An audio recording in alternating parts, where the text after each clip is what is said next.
Pour poursuivre nos présentations, nous avons le plaisir d'accueillir M. Pierre Jutras de la Ville de Montréal. M. Jutras est docteur agronome et biologiste, a fait ses études à l'Université McGill en ingénierie biosystème et son bac en agriculture, et à l'Université de Montréal, sa maîtrise en biologie. Sa thèse de doctorat a porté sur la modélisation de la croissance des arbres plantés en milieu fortement urbanisé, ce à l'aide d'outils mathématiques d'intelligence artificielle et de statistiques en hyperdimension. Pierre Jutras est professeur associé au département d'ingénierie des bioressources de l'Université McGill et chef de la section biodiversité et écologie urbaine à la Ville de Montréal. Les principaux domaines d'intérêt de Pierre Jutras sont l'intelligence artificielle, l'agronomie et l'arboriculture, les mathématiques appliquées, la télédétection, je l'ai eu, merci, la oh boy, lui, je l'ai pas vu, par exemple. Dendrochronologie urbaine, pardon, l'architecture et le développement des systèmes racinaires et la science des sols. Ça m'apprendra à vendre la peau de l'ours avant de l'avoir tué. Donc, M. Jutras, je vous laisse au bon soin. Merci. Merci à Luc Lévesque de m'avoir invité à faire la présentation. C'est bien apprécié. Ce que je vais vous présenter cet après-midi, c'est une merveilleuse collaboration depuis plus de 10 ans entre le Service des grands parcs et l'équipe de géomatique de la Ville de Montréal sur différents dossiers. Et depuis 10 ans, on a travaillé beaucoup sur plusieurs aspects de télédétection pour caractériser un peu quelle est la forêt urbaine de Montréal. Donc, je vais vous faire part un peu aujourd'hui. Je pense que ce que je voulais démontrer, c'était les écueils qu'on a rencontrés, les bons coups, les mauvais coups, au fur et à mesure qu'on a évolué, comme le disait M. Lévesque au dîner, dans cette accélération de la technologie dans les différentes dernières années. Donc, en premier, un aperçu de ce qu'est la forêt urbaine de Montréal. Donc, Montréal est reconnu pour une très grande forêt urbaine. C'est 1 200 000 arbres, donc 233 000 arbres sur rue. Donc, c'est un patrimoine extrêmement riche qu'on essaie de maintenir. C'est aussi un élément important, puis ça, je n'ai pas à vous le répéter et à vous le dire, de contrôle au niveau de la lutte sur les changements climatiques. Puis pour voir très rapidement avec un exemple comme ça, on voit la carte en bas de la projection des vagues de chaleur pendant l'été comparée à la minéralisation ou verdissement montréalais. Désolé, les couleurs ne ressortent pas beaucoup, mais en fait, l'essentiel de cette diapositive-là, c'est de montrer que dans les endroits où on a des problèmes avec les îlots de chaleur qui sont très importants, ce sont les endroits fortement minéralisés où on a absence de végétaux. Donc, la Ville investit énormément à maintenir son couvert végétal. Comme vous le voyez avec la photo de gauche et avec la photo de droite, l'impact de la végétation arborescente est évidemment très différent en fonction de si on est par exemple dans un secteur résidentiel où on a quand même des arbres de chaque côté, ou encore la photo de droite, c'est le boulevard René-Lévesque où on a des gratte-ciels et puis qu'on a assez souvent, malheureusement, des arbres qui ne sont que d'un seul côté. La Ville, donc, a investi depuis plusieurs années. On a accéléré beaucoup la plantation des arbres. Le graphique que vous voyez là, donc la partie mauve, appelons ça comme ça, c'est la plantation sur le domaine public, donc des arbres qui ont plus de 10 ans en pépinière. À la Ville, on plante, comme dans toutes les grandes villes du Québec, des arbres qui ont cette dimension-là, parce qu'autrement, on a trop de vandalisme. Donc, on est passé d'une moyenne de plantation environ de 6 000 arbres par année. L'année dernière, on a planté 11 200 arbres à Montréal sur le domaine public, donc des arbres qui ont plus de 10 ans. C'est un effort d'environ 15 millions de dollars par année. Et puis, la partie plus bleu pâle, c'est nos partenaires. On finance des 40 partenaires qui plantent des arbres à Montréal sur le domaine montréalais, mais autre que public, c'est-à-dire donc les institutions, les cégeps, le ministère des Transports, les abords d'autoroute, eux aussi, étant donné la contribution de la Ville, puis aussi un très gros effort parce que la difficulté, autant pour le domaine public que le domaine autre que public, c'est de trouver des emplacements. Donc, ils sont passés d'une moyenne, disons, de 2 000 à 5 000, 6 000 en 2014, l'année dernière, 10 500 arbres. Et cette année, 13 500 arbres, c'est leur objectif, et ils devraient y arriver. Dans ce cas-là, ce sont des arbres qui ont minimalement 1,75 m de hauteur à 2 mètres. Donc, on ne parle pas de jeunes semis. Je vais rentrer un peu dans le cœur de la présentation qui intéresse, je pense, qui vous intéresse cet après-midi, c'est pourquoi la géométrie. Pourquoi la géométrie, c'est important. Tous ces efforts-là qui sont investis par la Ville, on a besoin de les qualifier dans le temps, de les suivre, de voir si nos efforts sont payants. Est-ce qu'il y a une progression du couvert arboricole ou une régression? Donc, les premiers outils qu'on a développés à partir de 2006 avec l'équipe de géomatique, c'est que dans la profession, à ce moment-là, la norme pour une ville, pour voir si une ville était performante en termes d'arboriculture, c'était le nombre de tiges. Donc, si une ville avait 1 million d'arbres, c'était extraordinaire, mais 1 million d'arbres de 10 ans, 1 million d'arbres de 60 ans, ça donne évidemment pas la même contribution écologique et à la lutte au changement climatique. Donc, à partir de 2008-2009 à peu près, nous, on a introduit dans la pratique à la Ville de Montréal l'utilisation comme outil indicateur de performance qui est la canopée. Donc, la canopée, c'est la projection en 2 dimensions, la projection spatiale 2D du polygone de la couronne, et non pas la couronne et son nombre porté, mais vraiment une projection 2D. Ce qui nous permet, après ça, puis je n'irai pas dans le détail de ça, de superposer ces polygones-là de végétation arborescente sur différentes couches, par exemple, milieu résidentiel, commercial, industriel, par quartier, par arrondissement. Et l'indice de canopée, c'est sur une surface donnée, c'est le pourcentage, donc le nombre d'hectares, parlons de mètres carrés ou d'hectares, peu importe, de projection 2D de la couronne des arbres sur la superficie totale de l'unité qui est utilisée, comme par exemple un quartier ou un arrondissement. Donc ça, c'était le premier outil de contrôle pour vérifier la qualité un peu de nos interventions. Le deuxième élément qui est extrêmement important, vous serez d'accord avec moi que l'arbre de droite, comme agronome, c'est pas très en santé par rapport à l'arbre de gauche. Alors, il faut suivre ça, il faut identifier où sont les secteurs critiques pour le stress et l'absence ou la faible croissance des arbres pour pouvoir intervenir, pour pouvoir maintenir une forêt en santé. Donc ça, c'est des éléments qui sont extrêmement importants aussi, qui doivent être caractérisés. Puis je vais vous en parler un petit peu plus tard, quels outils on a développés. L'autre élément aussi qui est à suivre, c'est la progression de l'agrès du frêne. Donc l'agrès du frêne, vous en avez beaucoup entendu parler. À Montréal, il est présent depuis 2011. On a un programme très agressif de contrôle de cet insecte-là. L'année dernière, la Ville a investi 6 millions de dollars en traitement de produits pour tuer l'insecte et en abattage d'arbres préventifs, des arbres qui ne pouvaient pas recevoir le biopesticide, faute, par exemple, d'avoir des dommages mécaniques ou d'être dans une mauvaise condition physiologique. Donc, on doit maintenir aussi un suivi du développement de la perte de végétaux par rapport à la progression à l'agrès du frêne. La problématique à Montréal, comme dans toute grande ville, c'est que le nombre de kilomètres de rue est extrêmement élevé. Montréal, c'est 4500 kilomètres de rue, peut-être un peu plus avec la nouvelle géobase. Là, je me mets à jour. Il faudrait que je me regarde avec mes collègues. Mais ceci dit, imaginez-vous, quand on va faire un inventaire d'un arbre, à Montréal, les arbres, faisons une moyenne, sont plantés aux 7 à 8 mètres environ.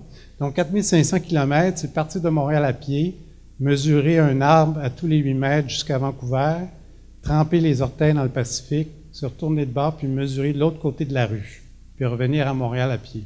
C'est l'ampleur, donc, de la tâche, ce qui fait qu'il y a beaucoup de municipalités, comme Montréal, comme beaucoup de grandes villes, que l'inventaire terrain n'est pas à jour, faute de ressources, pour pouvoir cumuler autant d'heures d'acquisition de données. Donc, en 2007, on a mis sur pied un premier projet pilote, toujours avec l'équipe de géomatique, plusieurs secteurs qui totalisent 13 km de vol. Ces kilomètres de vol-là ont été faits en milieu résidentiel, centre-ville, pour ceux qui connaissent Montréal, au-dessus de parcs locaux, donc un parterre arboré, au-dessus d'un grand boisé, le boisé du parc Angrignon à l'ouest. Et on est allé avec une mesure, une acquisition de données très, très précise pour pouvoir évaluer quel était, le niveau, la dimension du pixel qui était requis, puis la qualité de la donnée qui était requise pour après ça pouvoir extrapoler ça à l'entité montréalaise au complet.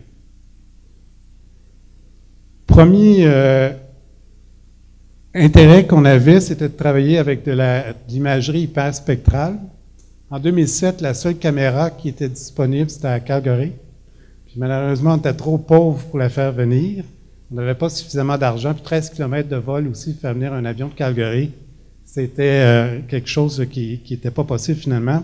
On s'est rabattu donc sur une acquisition de données multispectrales avec un pixel entre 6 et 12 cm de dimension sur des données classiques d'imagerie multispectrale. J'aimerais attirer votre attention. Je voulais vous parler que je voulais amener un peu nos bons coups et nos mauvais coups. Deux écueils quand on travaille avec l'imagerie, qu'elle soit hyperspectrale ou multispectrale. Un, pour des gens d'arboriculture, par exemple, comme moi, de pouvoir vendre à l'organisation, dans mon cas, la Ville de Montréal, de faire un vol en été, donc un vol en feuilles. C'est très difficile parce que dans toutes nos municipalités, on vole hors feuilles pour pouvoir faire une mesure métrique des objets au sol. L'autre difficulté qui arrive avec ça, c'est par exemple si mon besoin à moi pour faire une analyse d'une signature spectrale des feuilles des arbres, je vais vous en parler après, j'ai besoin d'un pixel qui peut être qui est petit. Mais mes collègues, par exemple, de la CMM, eux autres, pour les municipalités, ils ont peut-être seulement besoin d'un pixel à 80 cm parce que leur diffusion de cette imagerie-là, c'est une diffusion web pour pouvoir vendre leur arrondissement, vendre leur municipalité. Donc là, il y a une difficulté de s'associer avec des partenaires autres dans la municipalité ou dans le service ou d'autres municipalités, par exemple la CMM, parce que nos besoins de dimension de pixels sont différents.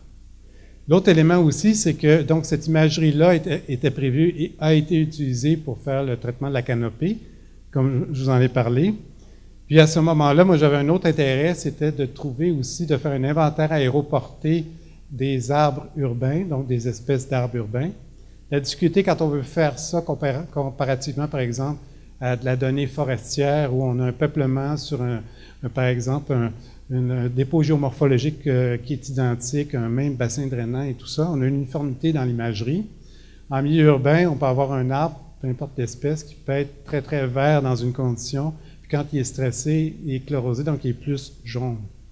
Alors, j'avais beaucoup cet intérêt de travailler là-dessus.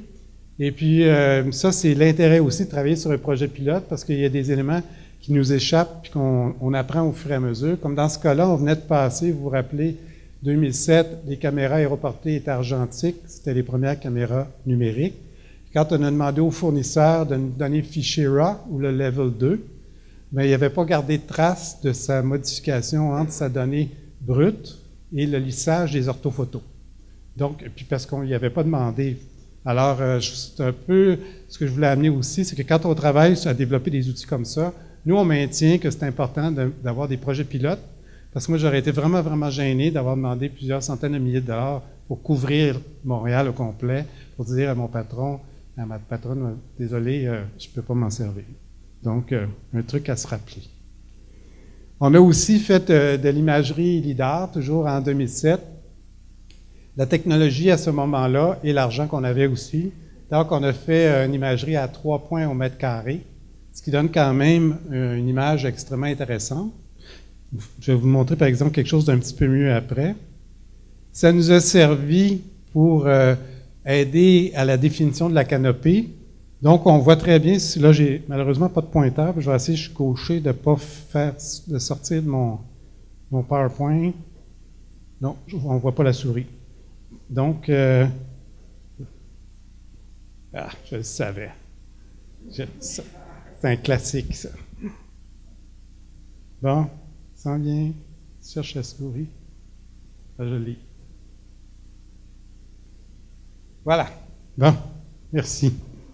Gaucher et aveugle en plus.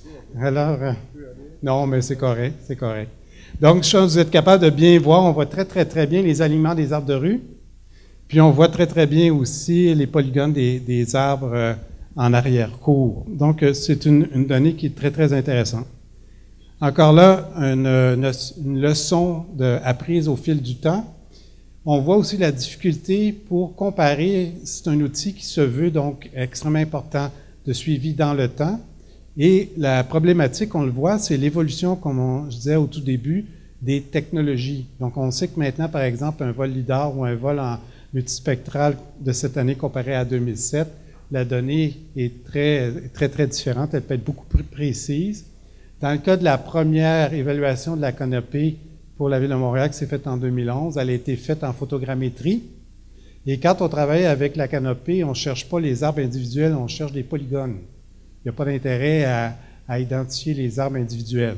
Ceci dit, les nouveaux algorithmes, Zenith pourra répondre beaucoup à ça, qui sont développés par l'équipe de géomatique en détection automatique. Mais la détection automatique va trouver des trouées, alors que, par exemple, quand on le faisait en traçage de polygones en photogrammétrie, on ne tenait pas nécessairement compte des légères trouées qui étaient entre les couronnes. Donc, ceci dit, quand on travaille sur de la donnée comme ça, pour pouvoir comparer, on est obligé d'avoir de la donnée terrain, on est obligé de faire du benchmark aussi avec des parcelles connues pour pouvoir voir l'évolution dans le temps de notre indicateur, dans ce cas-là qui est la canopée, suite à la précision ou l'imprécision de la donnée qui était acquise avant. L'autre élément qui est vraiment majeur aussi pour moi, c'est, puis que ça, j'arrive tranquillement à convaincre mes collègues, c'est que dans la pratique actuelle de suivi arboricole, ça vient de la pratique forestière classique. On mesure le diamètre à hauteur de poitrine, ce qu'on appelle le DHP. Et ça, en milieu forestier, compte tenu, comme je vous disais, que les peuplements sont sur des sols homogènes et ainsi de suite, on peut dire un arbre de 20 cm, telle espèce, dans 40 ans, il va avoir telle dimension. On ne se trompe pas beaucoup. En ville, les dommages mécaniques causés au déneigement, les sels de déglaçage, enfin, tout ce qui peut arriver à un arbre urbain, c'est pas parce qu'on a un arbre de 15 cm qu'il y a nécessairement 15 ou 20 ans, il peut en avoir 40. Donc, moi, je travaille beaucoup plus maintenant sur une caractérisation dendrométrique 3D. Puis, pour vous illustrer un peu ça, prenez, à la Ville de Montréal, on a la chance d'avoir notre pépinière municipale. Donc, si on a un arbre, peu importe l'espèce, qui, lorsqu'il sort la pépinière après 10 ans de culture, disons, il y a 4 mètres de hauteur par 2 mètres de rayon de couronne. Deux arbres comparables, 20 ans plus tard, s'il y en a un qui a 10 ou 15 fois plus la couronne, c'est une meilleure évaluation du niveau de stress et ou de la croissance que d'aller sur le terrain et d'évaluer la qualité phytosanitaire de l'arbre à chaque année. Parce qu'en arboriculture, il peut y avoir, par exemple, un champignon qui, une année, va créer beaucoup de problèmes à un arbre. Fait qu'on peut caractériser cet arbre-là comme en étant en très mauvais état de croissance. Et l'année d'après, le champignon n'est pas là. Cet arbre-là est en pleine santé. Donc, moi, je travaille énormément sur la modulation, toujours dans le temps, entre le standard sortie de pépinière et la croissance d'un arbre donné et d'une espèce donnée. Donc, quand on a fait la donnée LIDAR, évidemment, cette imagerie est prise en été. Le problème qu'on a, c'est que la hauteur du fût n'est pas définie. Donc, si je veux mesurer une volumétrie de couronne, il faut absolument que je puisse connaître où commence la couronne. Puis à Montréal, sur certaines rues, le début de la couronne il peut être à 7 mètres parce qu'il va être au-dessus d'un duplex. Donc, on avait un problème justement avec ça parce que si on fait simplement un calcul d'un cylindre jusqu'au sol, on surévalue donc la productivité d'un arbre. Alors, c'est là qu'il vient, ça je pourrais vous parler 2 heures, mais je vais vous passer ça vite là-dessus, ça c'est mon dada.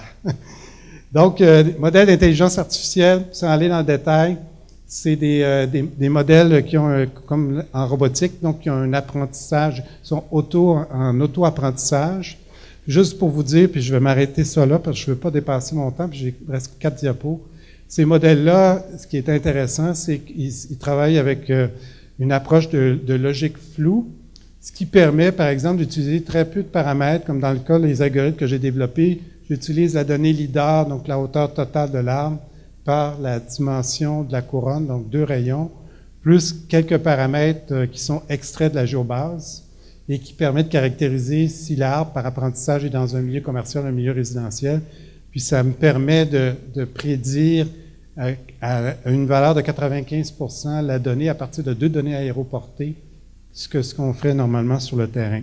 Donc, c'est un algorithme qui est très, très intéressant et qui va devenir encore plus intéressant avec la nouvelle imagerie qui a été levée l'automne dernier par l'équipe de géomatique. Puis là, l'imagerie n'est pas complète encore, mais c'est un extrait de l'image.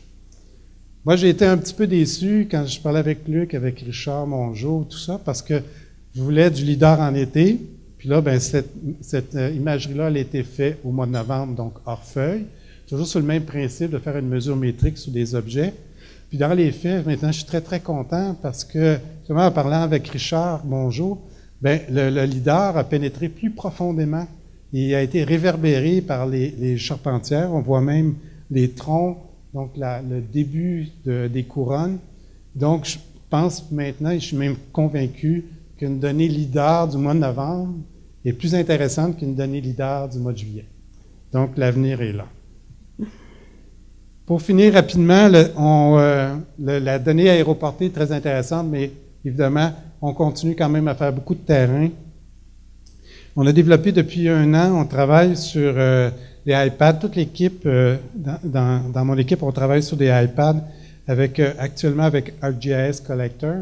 Donc, c'est un outil qui est assez intéressant, qui permet de passer d'un mode Excel ou d'un shapefile ou d'une database, en tout cas, peu importe le produit, pour pouvoir créer une collecte de données avec des paramètres de collecte avec des menus déroulants. Donc, actuellement, je pense que dans l'équipe, j'ai 20 ou 25 iPads sur le terrain, et puis toute l'acquisition de la donnée sur la grille du Frêne, sur la foresterie urbaine. Je suis même en train d'intégrer ça maintenant dans l'acquisition de données de mon autre équipe qui fait le suivi des boisés, des impacts écologiques, des impacts environnementaux des différents projets. Aussi, récemment, depuis 6 mois, on se sert d'un drone pour pouvoir faire des relevés. Dans ce cas-là, c'est beaucoup plus des relevés de polygones de végétation. Comme dans ce cas-ci ici, c'est à Pointe-aux-Prairies, qui est dans l'est de Montréal. Donc, c'est un vol qui était en vol automatique pour pouvoir faire une mesure des différents peuplements, parce qu'avec la lutte, avec les changements climatiques, apparaît pas non seulement des espèces d'insectes invasives, exotiques, mais apparaît aussi de nouvelles espèces végétales qui rentrent dans les boisés et qui carrément mettent en péril ce boisé-là. Donc, dans ce cas-là, on fait des inventaires de polygones de certains arbustes, par exemple, qui sont dommageables pour la forêt. Et dans ce cas-là, on a un problème de surpopulation de cerfs de Virginie. Donc, on fait un inventaire aéroporté aussi au drone de l'emplacement de la population de cerfs. Je vais terminer avec ça. Je vais vous montrer la dernière diapositive. Il y a 2 ans, il y a eu un chantier pour voir quelle était la vision de la rue Sainte-Catherine, qui est quand même une rue culte à Montréal. Et puis moi, en tant qu'amoureux des arbres, même si je suis allergique aux arbres, c'est merveilleux, hein? Là, je suis dans ma pleine période, là. J'ai voulu présenter ma vision, mais la directrice chez nous n'a pas voulu. Fait que je vais vous la montrer, c'est ma dernière diapo.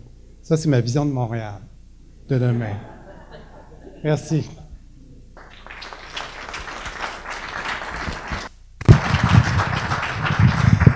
Est-ce que vous planifiez utiliser le drone pour des plus grandes superficies, entre autres, vous pourriez peut-être faire le lidar, ou c'est pas du tout quelque chose qui est envisageable étant donné peut-être la non-rentabilité de la chose? Plus grande superficie étant, par exemple... L'ensemble du territoire? Non, l'ensemble du territoire, non, je pense pas, parce que, à Montréal, comme dans beaucoup de villes, il y a des restrictions au niveau de l'aéroport. Donc, il y a un rayon de mémoire de 6 km où on ne peut pas utiliser de drone. Et puis, 2, il y a une question de positionnement aussi. Quand on se sert du drone, il faut toujours le voir. Ça, c'est la contrainte qu'on a avec l'équipement qu'on a, qui est un drone de faible poids. Donc, jusqu'à maintenant, on évalue que quand on se positionne très bien dans un espace ouvert, on va au maximum à 1,3 km à peu près d'utilisation du drone. Donc, mais le résultat est vraiment impeccable. C'est vraiment... c'est un outil, en tout cas, qu'on va beaucoup développer là.